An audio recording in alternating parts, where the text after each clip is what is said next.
The Meat Clown by Bryce Albertson. Part 1. Just imagine frying up a slice of this, watching it shrivel and char, neither of you blinking as you casually sip warm gin from a Burger King Spider-Man 3 collector's cup. The edges of the slice begin to curl. They split. You are both fractured, you think. Or is it the Meat Clown who thinks that? Not sure. More gin. Sip and char. Char and sip. No smoke detector, thank God. You took the 9-volt out and used it in your blood pressure cuff. You drained it in a single afternoon. Over and over.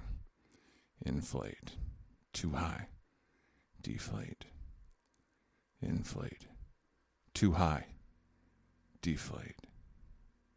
Inflate. Fat in the skillet pops and spatters your bare midriff, calling you back to the moment. The Meat Clown refocuses you. The Meat Clown knows you worry too much. The Meat Clown knows you scream in your sleep, which is why you don't sleep anymore. The Meat Clown knows why you scream, why you drink so much. The Meat Clown knows why you put a brick through your TV during a rerun of Maury Povich last week, and why you ripped the wiring out of your bathroom wall. The Meat Clown knows too much. It knows, deep down, that you're no different than it.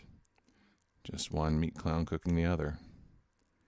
You know he'd do the same to you if he was the one wearing the Bermuda shorts and his ex-wife's mink slippers, and you were between two slices of stale Wonder Bread. He'd feel the same too. Nothing personal, old friend. Hush now. It'll be over soon. No more pain, Meat Clown. No more pain.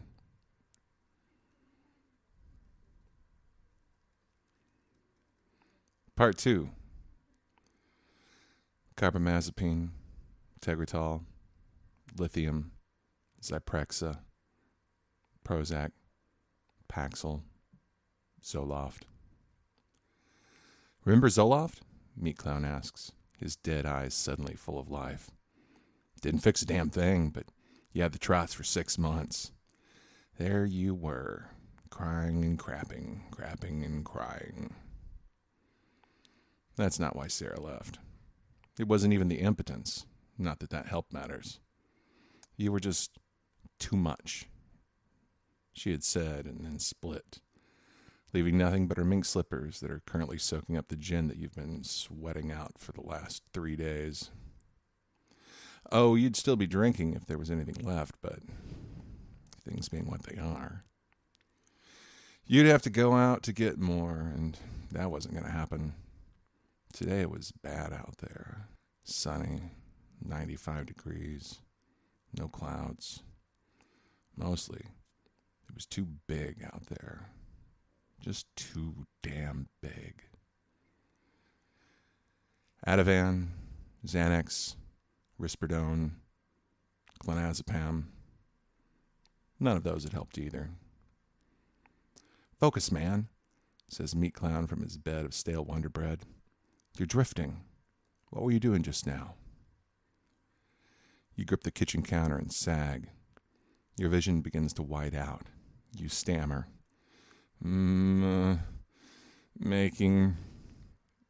a sandwich? Is this delirium tremens, or that stroke you've been dreading since you watched Dad die? He did it right there on that very same sofa, laughing at the idiots on Maury Povich with you, but only out of half of his face, the right side drooping, his eye drifting off center as if he was trying to watch both the TV and your spiraling horror seated to the right of him simultaneously. You had asked if he was okay.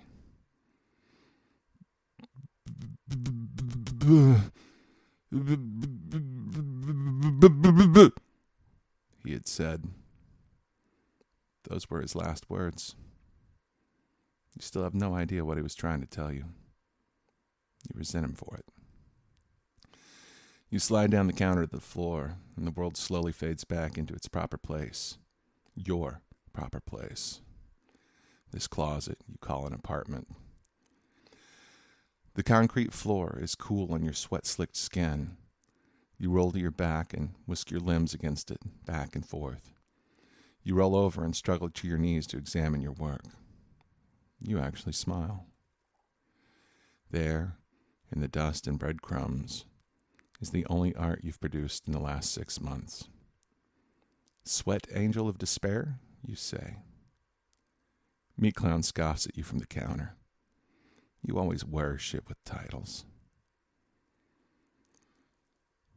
Part 3. It's time, Meat Clown says. The Wonder Bread muffles his voice, much like a pillow would do. You're pretty sure that he's been crying. It's a sound you're very familiar with, the sound of a voice choking on words as spit, snot, and tears soak a pillow. Your voice is lower pitched than Meat Clown's. Your words are usually less comprehensible than his. Between the two of you, Meat Clown is the reasonable one. If he was a soprano, you'd swear you'd traveled back in time to 6 weeks ago and that the plaintive, muffled words were Sarah's. Only she hadn't said, "It's time." She had said, "I can't." She had said it 53 times. You had counted. She had thought you were sleeping. You had let her believe that. If she had known that you had heard her, it would have broken her. You couldn't let her know that you knew. She had been through enough already.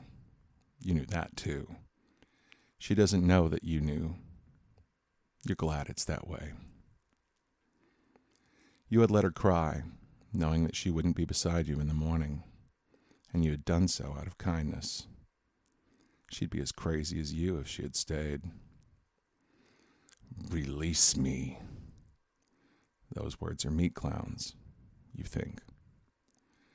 You crawl to the counter and pull yourself to your feet. Your knees are a little weak, but your vision is clear.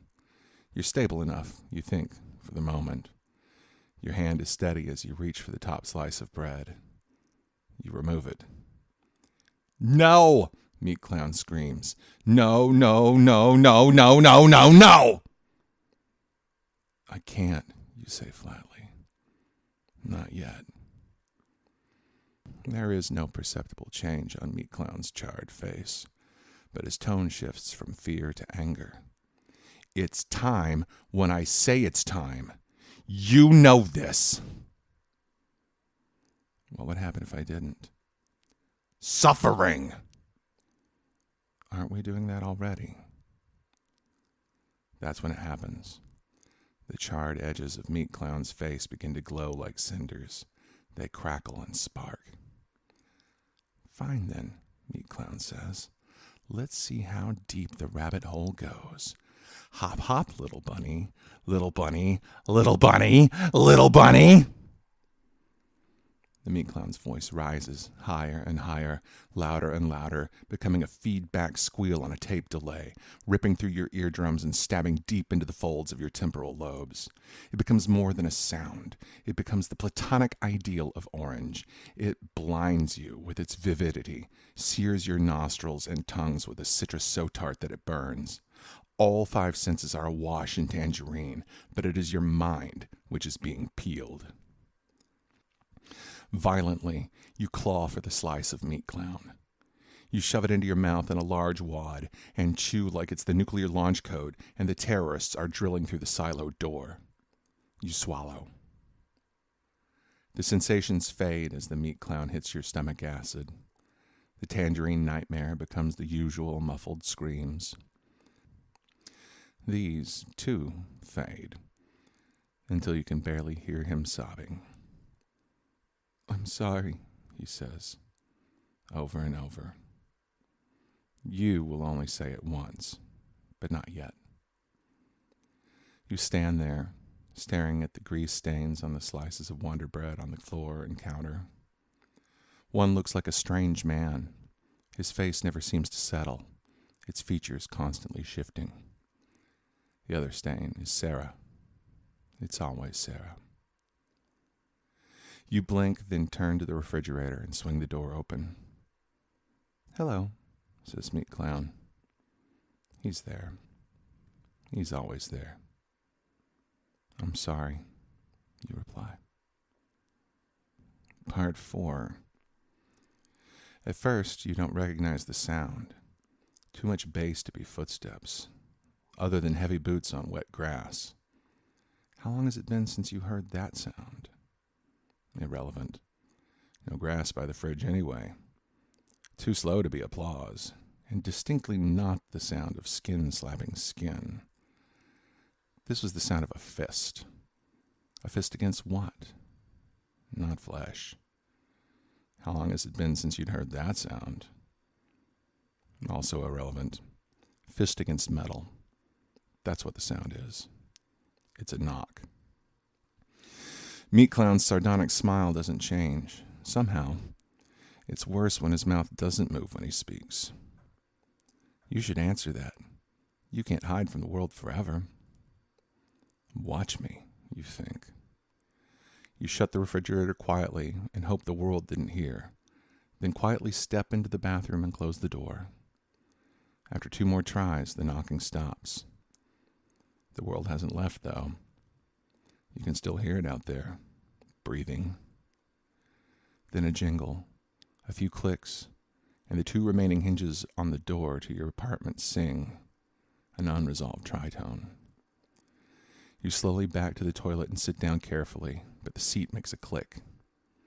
A contralto voice, thick from decades of Pall Malls, comes from the living room/kitchen/bedroom. Sorry, sugar. I didn't think anyone was home. I'm indisposed, Mrs. Cleveland, you say. Is it the 1st already? It's the 15th, baby. I just stopped by to tell you that someone would be by to spray for bugs on Monday, Mrs. Cleveland says. I'm very busy Monday. Please don't send him. You hope that she buys that. You can't tell her the real reason. She'd never believe you. No bugs anyway. Well, she says with a sigh, I suppose I can skip this time, but you call me if you see any bugs. And you don't have to mail your check, you know. I'm just in the next building. Sorry, but it just feels more official when I mail it. You need to do something about this kitchen. If you don't have bugs yet, you will. Her footsteps retreat and the hinges sing again. You okay? Just kind of awkward having this conversation at the moment. You grope blindly behind you until you smack the flushing mechanism in what you hope is understood to be an assertive fashion, but not combative. You don't want to hurt anyone except yourself, and then only sometimes. You hear the hinges a final time, followed by a thud. No clicks or jingles, though. The door isn't locked, you think. You begin to hyperventilate, but a cooing voice soothes you. You're okay. You can do this. Find the light. The light. The light. It's then when you realize you've been sitting here this whole time in complete darkness. You stand carefully and lean as far as you can without moving your feet. Your hand flips the switch. They're there, on the edge of the tub, all lined up as if to march or start a chorus line. Thank you, Silverfish says, speaking collectively. We thank you for saving us, and we offer you this warning. The Flay baby must either be saved or destroyed. You cannot do both, and we can aid you no further. Go in peace, Silverfish, you say as they begin to disperse. You watch your step as you exit the bathroom. At first, you had been repulsed by their translucent bodies, but you'd come to respect their collective. They sometimes cleaned up the breadcrumbs, but never any bits of Meat Clown. That was your burden to bear, but they understood and were sympathetic to your plight. You'd come to love them, going so far as to kiss them by letting them crawl across your lips. It was the healthiest relationship you'd had in years, and it was sad that it, like all the others, was ending. The refrigerator hums as you step into the kitchen. No, Meat Clown is humming. You open the refrigerator door. Oh, don't mind me, Meat Clown says. I was just getting bored. I can't face him, you say. I'm not strong enough yet. Meat Clown chuckles darkly. You think the Flay Baby cares if you're ready? Of course he doesn't. But he'll say kind words. He'll swear he's here to help. Maybe you've got a few days. You know it won't be long. He'll come eventually. He came before. He will come again. Meat Clown says, give us some privacy and lock the door. You are in complete agreement with Meat Clown for once. You hurry to the door and twist the lock. Safe. At the moment. But for how long? Now, Meat Clown says. Who's hungry? Part 5. You made it to bed today. Lately you'd been staying awake for days on end, and when you did sleep, you did so on the bath mat. It was a good night if you managed to cover yourself with a mildewed towel, but here you were, in your actual bed, covered with Sarah's old comforter, not sleeping, but at least in a place where one should sleep. You know, like an actual goddamn human being. You'd be proud of yourself, if there was much of anything left at the wheel of the meat machine which you called you. Mostly, the knot was doing the driving, or rather, the knot was feeding you such horrifying input that your poor PFC had to white-knuckle it all the way, until it occasionally just said, fuck it, threw up its hands, and let go of the wheel altogether. Without that evolutionary newcomer at the helm, the ancient limbic system, that reptilian holdover, had tried to maintain control. 100 million years ago, the other little shrew-like creatures in your warren would have never noticed your freakouts, and life would go on, reproduce, and eventually evolve to invent plastics. In a world of plastics, an overactive limbic system was not a boon, but a burden. Fight or flight wasn't meant for the produce aisle, but that's what happens now, thanks to the knot. You don't go outside anymore. That's all it was. A knot. Not even a very big one. Out of the approximately 86 billion cells in your brain, a few dozen million of those had taken roots deep inside. They had decided to go rogue, and they had spread their message of revolution right where your occipital and temporal lobes meet. The knot was big enough to squeeze, but not big enough to kill you yet. Just big enough to make you want it to. Even if your fingers weren't swollen, possibly broken from punching your microwave, you could never reach it to untie it. No one else could either. Not locally. Not in Little Rock. Not at Rush University or Northwestern Memorial in Chicago. Not at Johns Hopkins in Maryland. Not even that experimental place in India that Sarah wanted to try, now that the money's run out, says Meat Clown from the fridge. Even with the comforter over your head, the refrigerator door, and the jug of sour milk between you, the apartment is small enough that you can hear him. There's nowhere in here you could go where you couldn't. Not if he really wants to be heard. Poor Sarah, you think. You had drained her dry.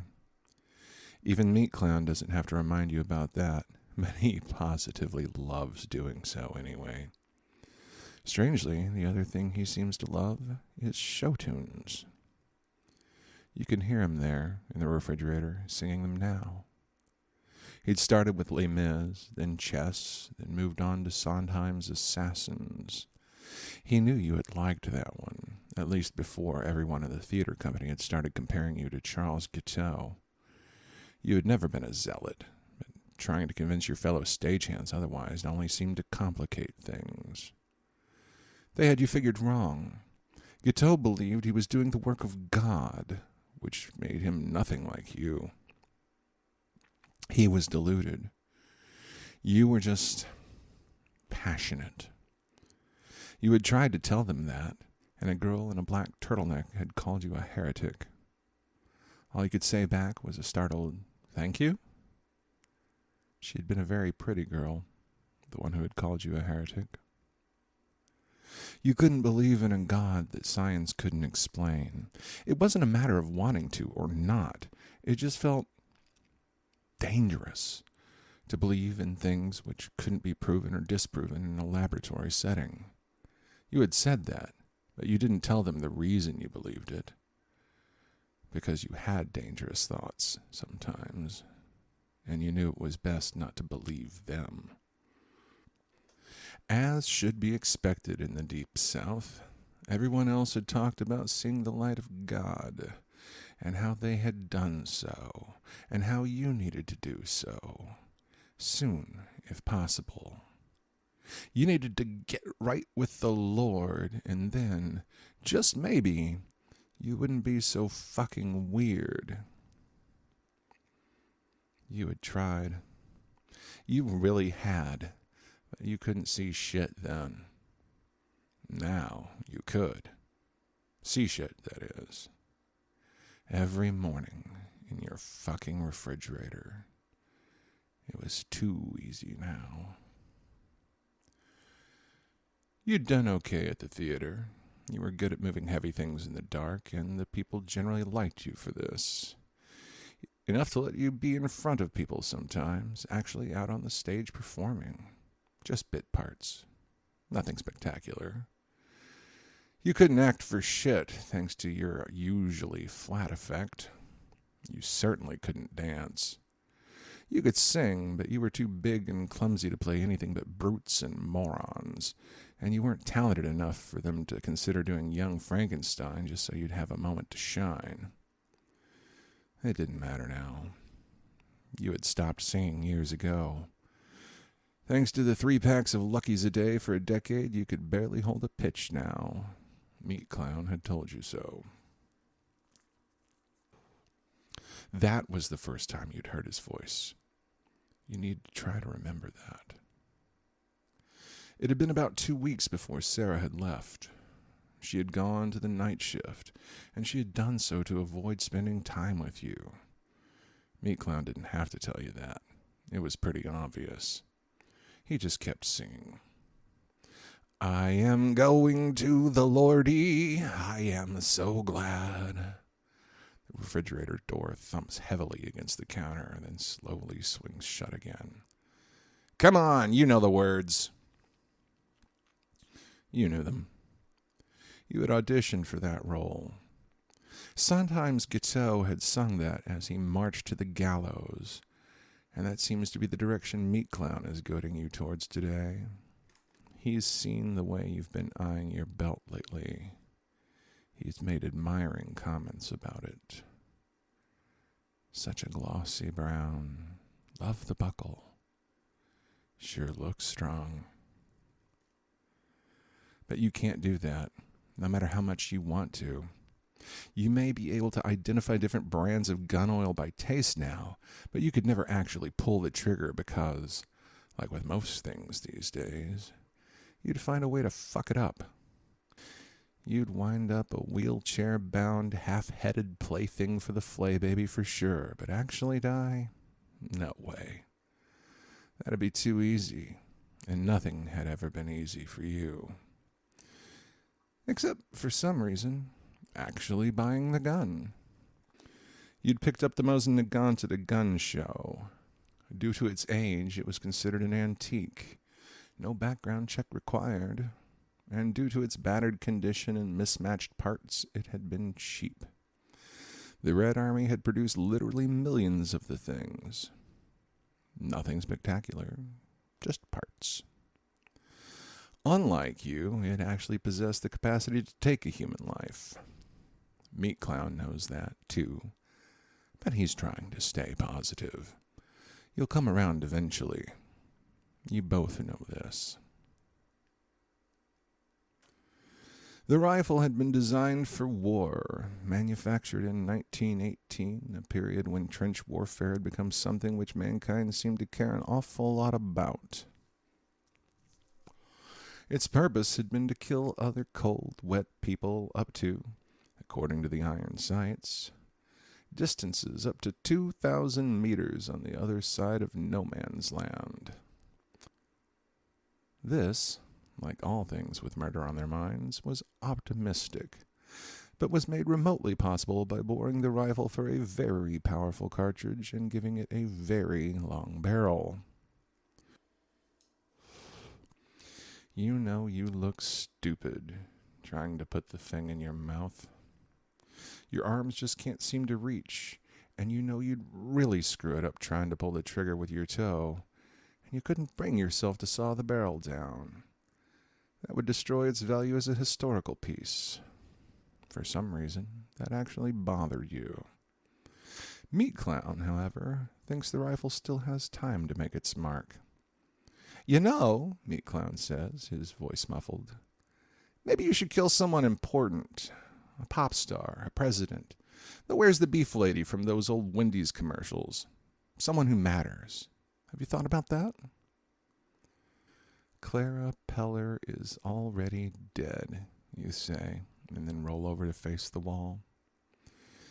Okay, fine, Meat Clown says. Just anybody at Wendy's will do, I suppose. That's when you hear it. The other voice. The soft, high-pitched voice. The articulate coo of a dove. A coo followed by a gurgle. Then a giggle. Thick and wet and moronic with drool. Coming from the bathroom. You hear the click as the latch leaves its catch, followed by the slow creak of the door. You draw the comforter tighter over your head. You realize that it no longer smells like Sarah. It's no longer a comforter, and neither is she. There is no comfort now. That time has passed. The sound of plastic feet scraping against polished concrete grows louder until it stops just at the edge of your bed. "One pay?" the voice chirps. You find it strange, the way it always asks. You know it can't pronounce L's, and what it means is want to play. But pay is more accurate. You're not sure for what, though. You must have done something to deserve this. People don't just suffer for no reason, right? Not since trench warfare. You wonder if Meat Clown finds it strange how either you or the cold thing that you pray will be kept at bay by the comforter one last time. Questions things that have no reason, but simply are. I'm tired, you say. Nappy time, baby. That's how you know it's not actually a baby, but something very old, very reptilian in its ways. It agrees. It's nappy time, and a real baby that wants to play doesn't just say, "K," and then snake into bed with you, seeking warmth.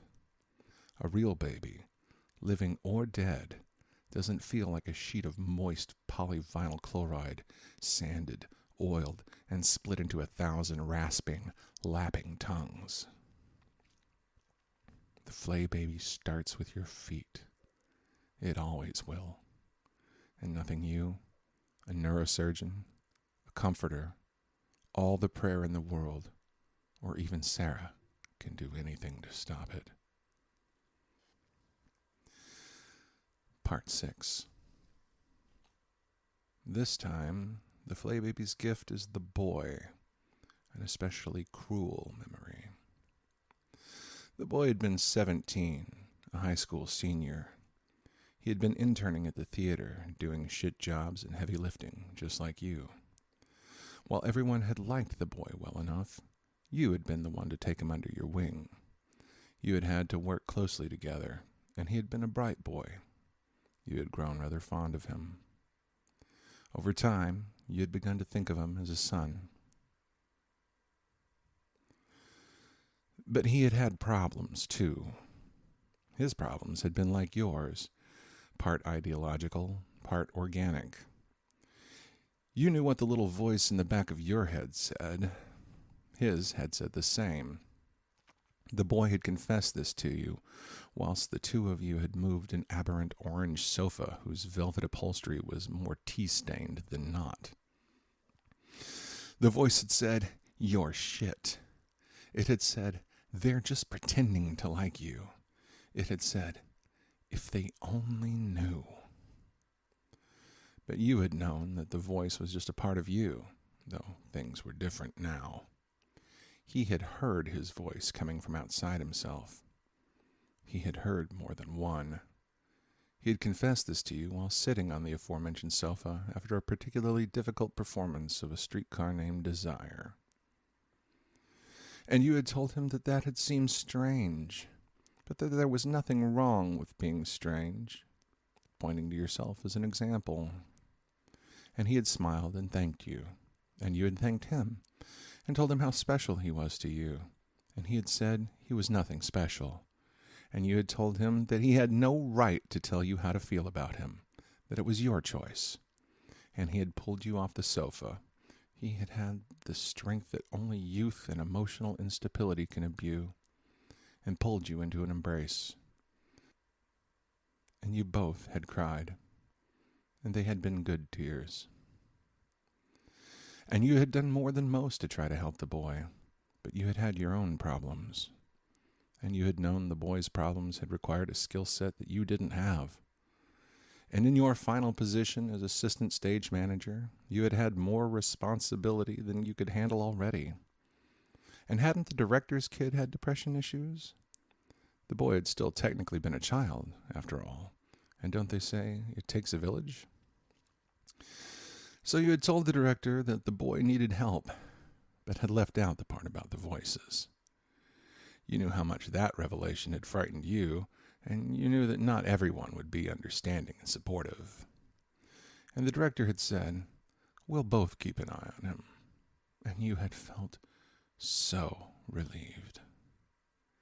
And the director had known that it took more than a village. It took a family. And a theater is nothing if not a family, the Flay Baby coos, his voice no longer impeded by childish incoordination of teeth and tongues, now that you were swaddled within him. He swaps the gift memory briefly with a painfully pleasant one. "Where are you now?" "My old living room," you say, "from when I was a kid." "And what are you doing?" he asks. You are sitting on your father's lap. You couldn't be more than 4. He's reading the funny papers to you, pointing to each word as he sounds it out. He turns your head to look at him. "Someday soon you'll be big like Billy," your father's baritone voice rumbles, vibrating your back like the soothing purr of an immense cat as you lean against his chest. "Would you like a bike like Billy's someday?" "He's not ready," your mother says from the other room, her panic well-intentioned but perpetual. "He'll kill himself on a bicycle." Suddenly, you get a flash of your adult self, riding a bicycle with a belt around your neck. That's Meat Clown talking. You had forgotten about him for a moment. He had gotten angry and lashed out. He does that more and more lately. Apparently, though, he can't figure out how to get the Mosin Nagant into your mouth either. And God help you if he ever does. "Who's Billy?" Flay Baby asks. "The boy in the funny pages I liked," you say. "Family circus."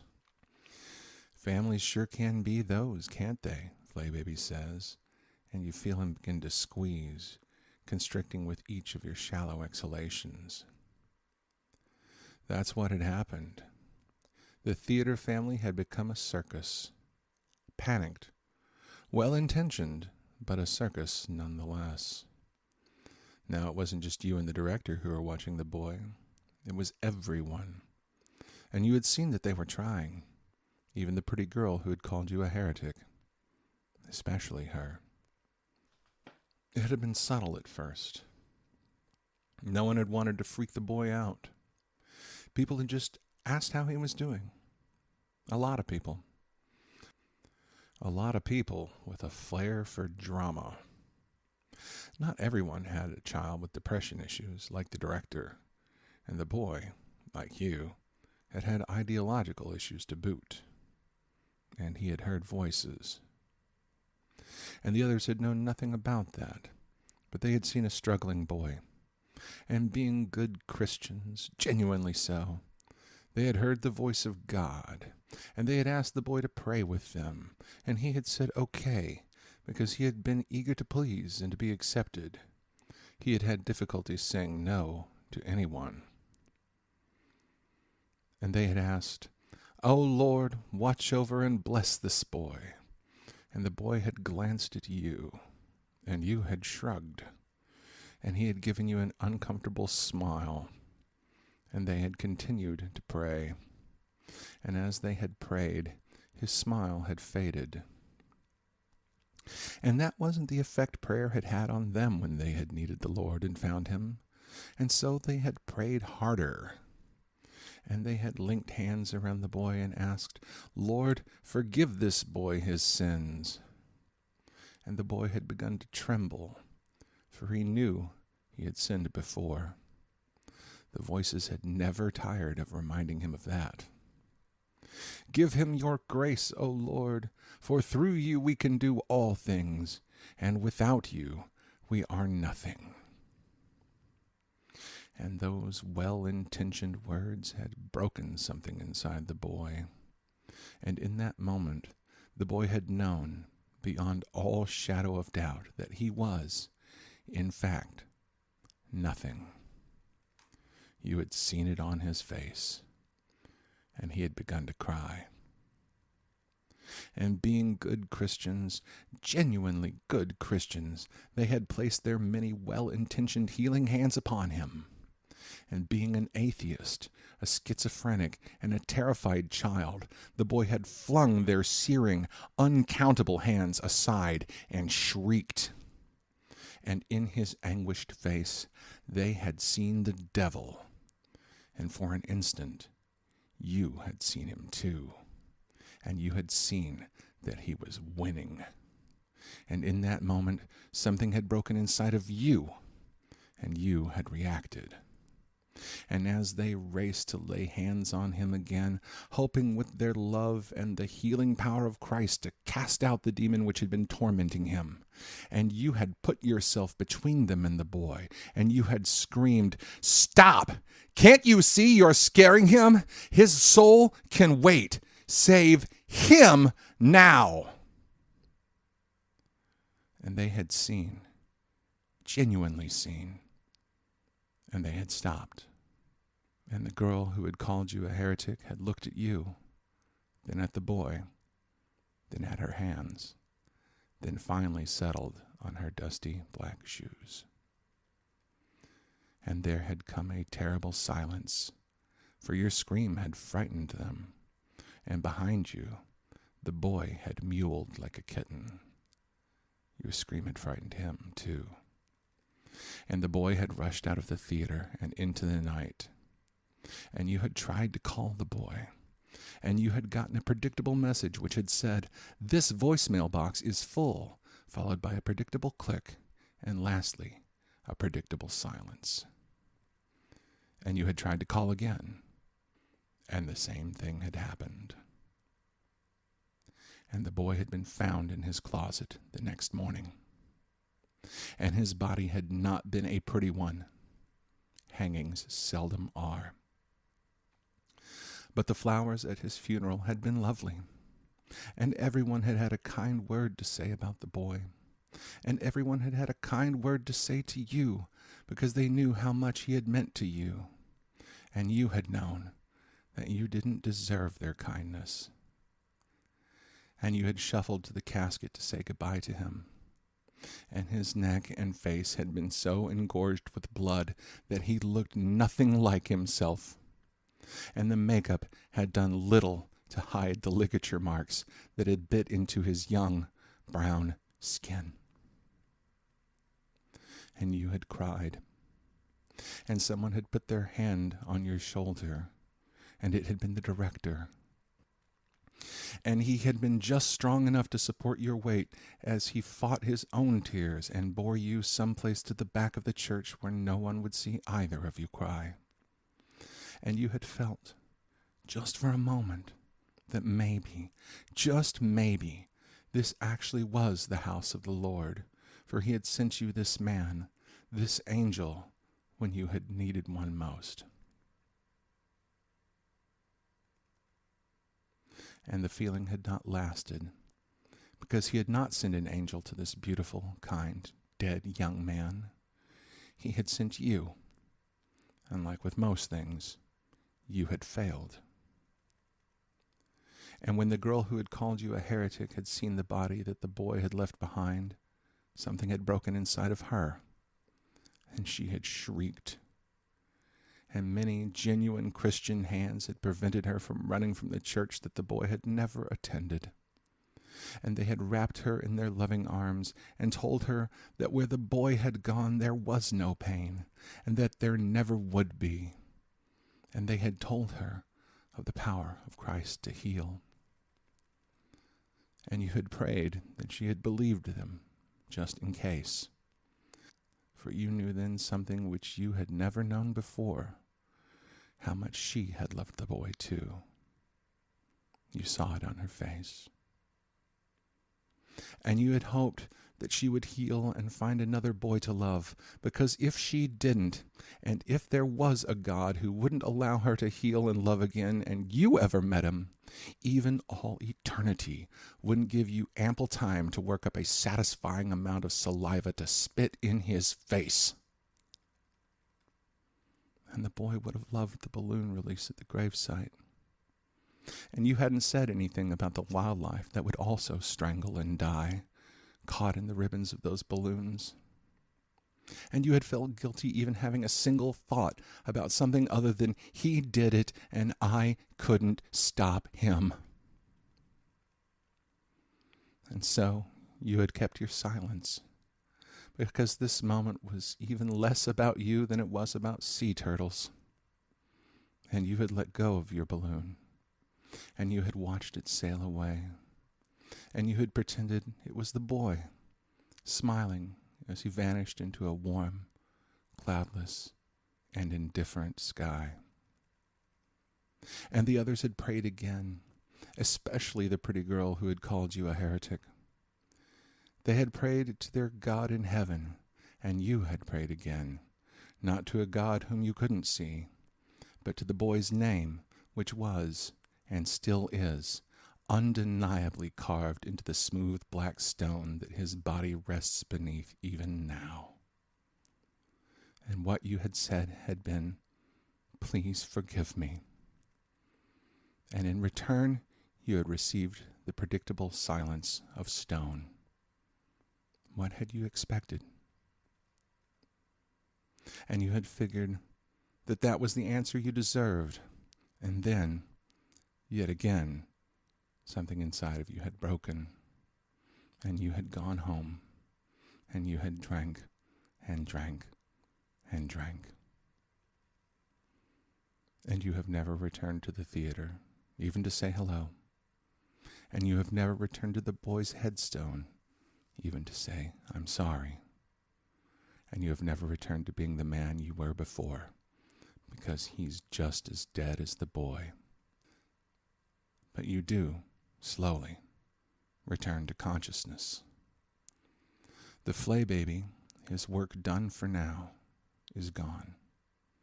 And for the moment, so is Meat Clown, or at least he is silent. And you decide to get on with it, get up, and get dressed.